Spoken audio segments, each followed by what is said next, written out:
Hi friends, good morning. ఇవాళ నా breakfast వచ్చేసి దోస అండి.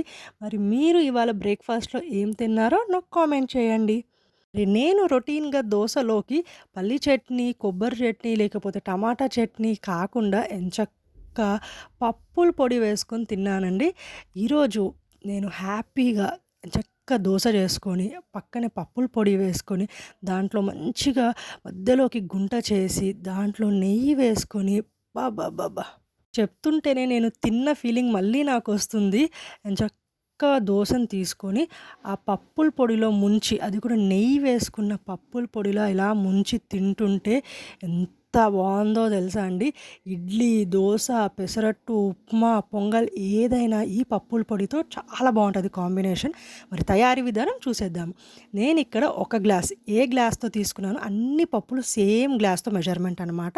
దాంట్లో నేను ఒక గ్లాస్ పెసరపప్పు, ఒక గ్లాస్ కందిపప్పు, ఒక గ్లాస్ పచ్చిశనగపప్పు, ఒక గ్లాస్ మినప్పప్పు అండ్ ఒక గ్లాస్ ధనియాలు.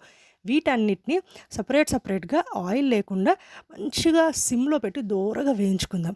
అలాగే ఒక ప్లేట్‌లోకి నేను 3 టేబుల్ స్పూన్ జీలకర్ర, 1 టేబుల్ స్పూన్ మెంతులు అండ్ 15 ఎండుమిరపకాయలు, దాంతో పాటు కరివేపాకు వీటిని కూడా మంచక్కా మనము దోరగా వేయించుకొని ఒకదాని వెనకాల ఒకటి సెపరేట్‌గా వేరొక ప్లేట్‌లోకి తీసుకుందాం. మనం ఇప్పుడు ముందుగా మిక్సీ జార్‌లో ముందుగా వేయించుకొని పెట్టుకున్న పప్పులన్నిటిని గ్రైండ్ చేసుకుందాము. అది కూడా బరకగా గ్రైండ్ చేసుకోండి. గ్రైండ్ చేసుకొని ఒక బౌల్‌లోకి తీసేసుకున్నాక, ఆ తర్వాత ఎండుమిరపకాయలు, జీలకర్ర, మెంతులు, కరివేపాకుని సెపరేట్‌గా మనం గ్రైండ్ చేసుకుందాం. మంచి ఫైన్ పౌడర్‌గా గ్రైండ్ చేసుకోండి అదైతే. తర్వాత మనం ఏ బౌల్‌లోకైతే పప్పుల పొడి వేసుకున్నామో దాంట్లోనే ఈ కారపొడిని కూడా యాడ్ చేసేసి, దాంట్లో ఒక టీ స్పూన్ ఆముదం అండ్ రుచికి సరిపడా ఉప్పును కూడా యాడ్ చేసేసి బాగా కలుపుకుందాము. మనం నార్మల్‌గా కలుపుకోవడం కంటే కూడా ఇంకొకసారి వీటన్నిటిని మిక్స్ చేసుకున్నాం గదా! వాటిని మళ్ళీ ఇంకొకసారి మిక్సీ జార్‌లో వేసి ఒక్క తిప్పుడు తిప్పండి.